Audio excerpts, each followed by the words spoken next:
赖清德执政之后，中国人认同大爆发，尤其呢，我们认同中华文化，所以当赖清德国安单位讲，中华文化的活动都是统战活动，把中华民国变成反中的工具，甚至那个诋毁孙中山，赖清德上台完全就是台独。就既然你是台独，你就是我的敌人。在大罢免的过程中，只要有一个外省人讲话，通通就不对。连胜文基本上已经被当成外省人，是他台南人，台湾进入一个以前叫做闽南沙文主义。那在这种情况之下，台湾之间的这个法律对立，他们都是用台语，没有人会有语言上的隔阂。那这个使得我产生一种非常强烈的疏离感。陈水扁都成了中共同路人，台湾话是最后一次民党重视理论之后呢，就是要发展自己这一套理论当中的话呢，要构成李登辉讲的生命共同体。可是到了今天，就出现了一种失焦的情形，异化的现象，过度强调民族主义的结果，没有任何的理想，只剩下民族主义这4个字。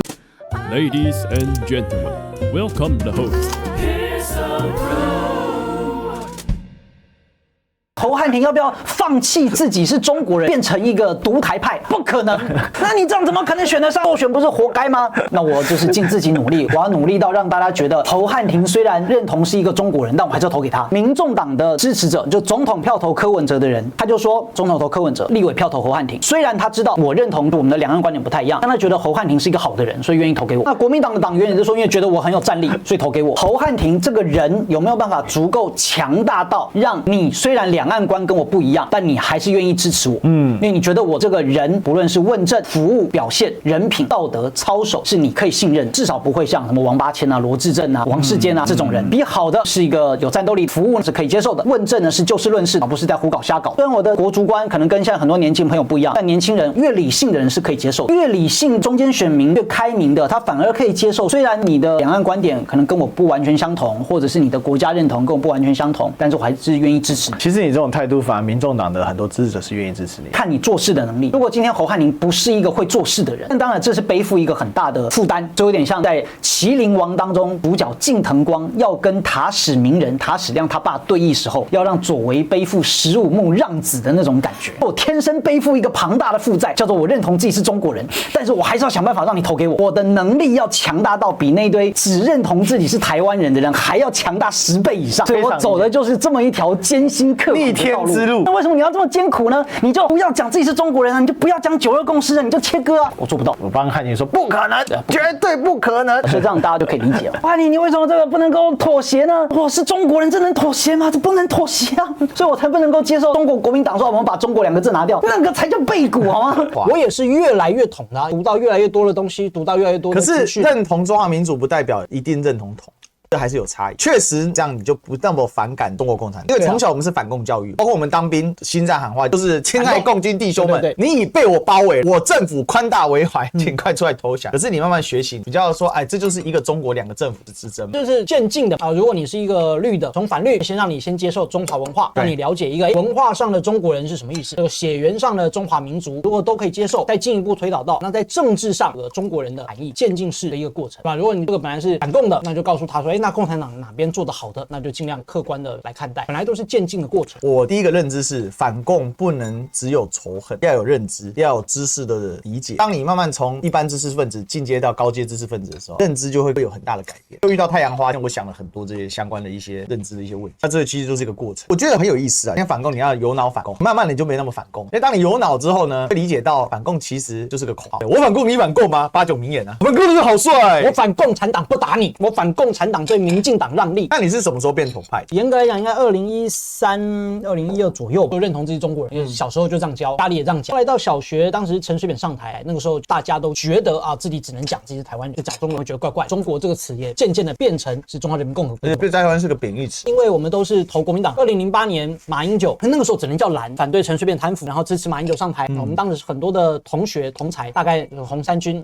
当时很多高中生都出来，都是那一批。可是因为马英九的论述就是不统不独不，所以我们当然就是信，也觉得说，哎呀，当时马英九才不会统一啊，马英九才不会卖台啊，怎么可能会统呢？后来真的有一度时间，如果有人跟我讲台湾是国家，国号叫中华民国啊，这个现在叫做独台或华独的论述，大学的时候听了虽然怪怪的，但也可以接受，多么挣扎也可以接受。后来是因为有参加了新党的活动，接触到统派的论述，才知道说哦，原来这个叫做华独跟独台。那我就进行自我思辨。我从小为什么认同自己是中国人？为什么反对台独呢？因为我认同中国大陆的文化、历史、地理，我觉得这个是我的国家。所以如果我反对台独，那我我应该也要反对独台，因为独台就只是台独的换汤不换药，台独就是中华民国都没变嘛，你就只是台湾共和国改不了，变成叫中华民国。所以我如果从小就认为自己是中国人，反对台独，那同样的逻辑，我也应该要反对借壳上市的独台跟华独，所以有一个自我辩证的过程，支持两岸和平统一。那因为当时还是学生嘛，那至于怎么统啊，什么统好不好啊，我是学生哪管那么多，我们就觉得自己是个中国人，然后不应该放弃大陆的这一切的资产、文化历史，我们不要切割。后来因为从政之后，就大概了解了，你看两岸之间的经贸文化，或两岸在现实上地缘政治当中九二共识或未来朝向和平统一是利大于弊，这就是政治上的论述。当然是后来才补齐。所以对我来说，这先有家族血缘啊文化认同，后来呢才建立政治上的叙述。真正影响最大的，反而是在这几年，尤其当赖清德执政之后，你的统派基因爆发，不能讲统派基因爆发，就是中国人认同大爆发。这就像在日据时期的台湾人就会产生祖国情怀。哦，你精准你用日剧是对的，因为你的认同一定要用日剧。日据时期那个台湾人的祖国情怀，当时很多台湾人都称中国大陆为祖国啊，因为被殖民国打压迫害，所以呢就会产生如沐之情，就觉得祖国肯定是比较好。不过当年的台湾人就是其实回头一看，那个时候的中国大陆因为都在战乱，其实没有比较好。可是现在就完全不一样，尤其呢我们认同中华文化，所以当赖清德啊那什么国安单位讲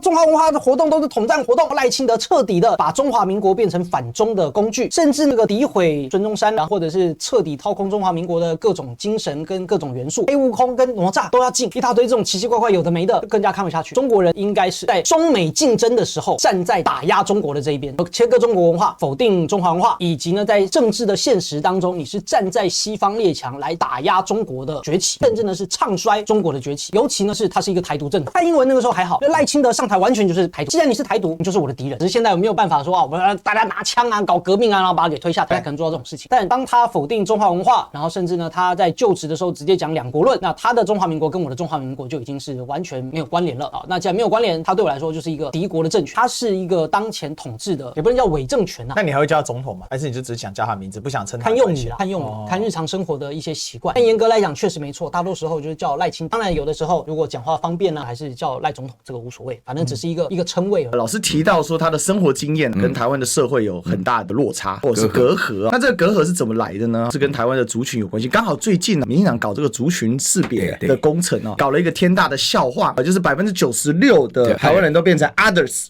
原本叫汉人，现在变其余人。就在行政院的叙述里面，对族群的叙述里面，把我们绝大多数的没有的所谓原住民血统，没有平埔族血统，我去查过了，大概问了一下长辈，基本上连客家人血统都没有，我们就是一个非常纯的那个闽南人啊，本县本县喉咙狼啊。这里面呢很有意思，就是说族群的认同问题刚好搭上最近的时事，我们当然就进一步来请教老师，因为刚才跟老师聊这个问题是说他在65岁到今年没有认识一个朋友是妈祖的信徒对，或者消妈咒这有这句话，封妈祖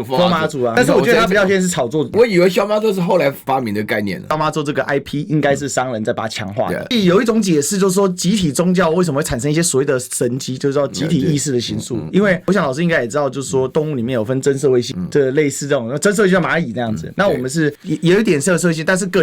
有个人意志。但在集体的时候，我们确实会有某种集体意志的共同行为。因为我在天主教大学读书我的学校600年了，然后天主教大学里头神迹一大堆我举个例子我们家里都跟孔家论辈的。我一有女儿的时候，我爸爸到比列在看不乐就跟我讲说，女儿不能跟孔家祥字辈的人谈恋爱，免得乱了辈分。你看听起来像神迹一样，就说宗教文化还有信仰是结合在一起的。大罢免的事情这发生以后，让我觉得非常感慨，因为我作为一个哲学家的，就在思想这个问题。我家那边是台北市的文山区，号称最蓝的区域，我们主要的立法委员是赖士葆。那我接下来讲东西，赖士葆一定是可能是不愿意听的。那赖士葆的2阶罢免过了，我们那边的原来投票支持赖士葆的人，包含我，没反应没感觉，因为我们原来以为政治是一件自然而然的事情。我从小投票，虽然我的学历很高，但是我在投票的过程当中，从来不觉得说是我好像在选我自己心中的神一样。但是我自己做卢梭的翻译的话呢，你选你的立法委员就是选你心中的神其实意思是一样的。没有神权的时代，只剩下民权的时代，那你选的这个民意代表就是你的神了。但是赖士葆给我们的政治感觉上呢，我们觉得政治要舒服的、快快乐乐的过生活所以就没有觉得说是要去投这个反对他被罢免的票是那么严重的。我们那边是有很明显的分割，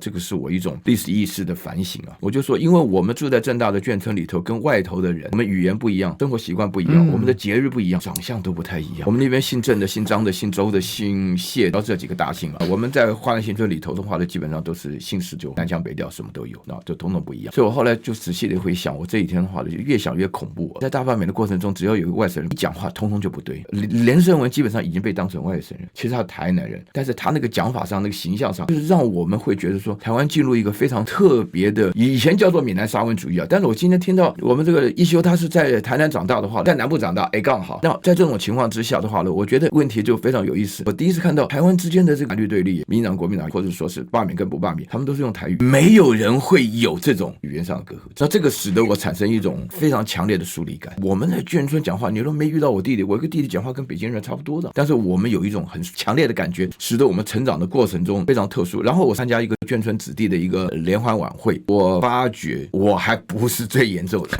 我看到了非常多小时候成长的环境记忆，我就会发觉说台湾是一个很神奇的地方。其实讲起来不长，不到80年的时间，一整个族群几百万人，原先就是主导了台湾的文化，现在变成台湾的边缘文化，后来现在变成台湾一个不存在的一个族群。我相信有罢免也有反罢免的人，意识当中就没有这个语言的问题。问到最后问到就是说是为什么这个96人变成 the others 的就是其他族群的这种观念。在台湾我小时候成长的过程，当一个外省人其实是非常有一种莫名其妙的优越感。住在台北的时候，现在大家为什么喜欢大安区？大安区就是外省人的区域，现在住的全部是讲台语的人，他们为什么喜欢这个？大家心里自己回答。为什么南部人上来第二代的小孩都不会讲台语，会讲国语？就像你到伦敦、到了纽约去住，你就自然会讲英文，你就不会再讲广东话了，感觉是一样。语言是一个融合的一个非常重要的力量了。民进党你千万不要以为说是96%人的other，这个其实是有道理因为对民进党来悄悄是奉行这个孙中山道理，联合全岛所有带我平等之小民族来对抗这个大的汉族。自我否定，什么叫闽南人？你不讲台南人呢？闽南话就是福建省南部那就是下张权民进党本身有一套的理论架构。你刚刚不讲太阳花吗？我跟你讲，太阳花是最后一次民进党重视理论，之后没有了。但他们基本上的就是要发展自己这一套理论当中的话呢，要构成李登辉讲的生命共同体。我们今天前面讲的时候，有关于那个省级冲突的问题的，是目的是为了建立生命共同体。可是到了今日出现了一种失焦的情形，变成了马克思主义讲的那个 alienation 的话，它是一种异化的现象，过度强调民族主义的结果，没有任何的理想，只剩下民族主义这4个字，所以才会出现一个非常奇怪的现象。我那天看到吕秀莲、谢长廷跟陈水扁都成了中共同路人，还有林濁水，林浊水的台独理论，他如果不是台湾人，他没有这个理论大师的头衔。我们是以在台湾有这个终身居留的身份在评论，被赶走的话呢，我们觉得不会意外，因为你再走到下一步，凡是不认同台湾，然后讲什么叫不认同台湾，就是说你自己在过往的记录里面有今天这种讲法你造了你不跳起来台湾的你肯定造呀，越来越异化，越来越疏离，最后变成一个现代现象。我的同事全部是台湾，他们觉得他没办法认同觉得很奇怪。我会发觉说，现在我们的社会对于政治的重视已经到了一种不可思议的地步。然后你政治就要靠选票，一张票一事情。我如果回山东去选立法委员，我搞不好选上了，你知道意思就是说什么呢？你在台湾就没希望。所以我对于这个罢免不罢免没啥感觉。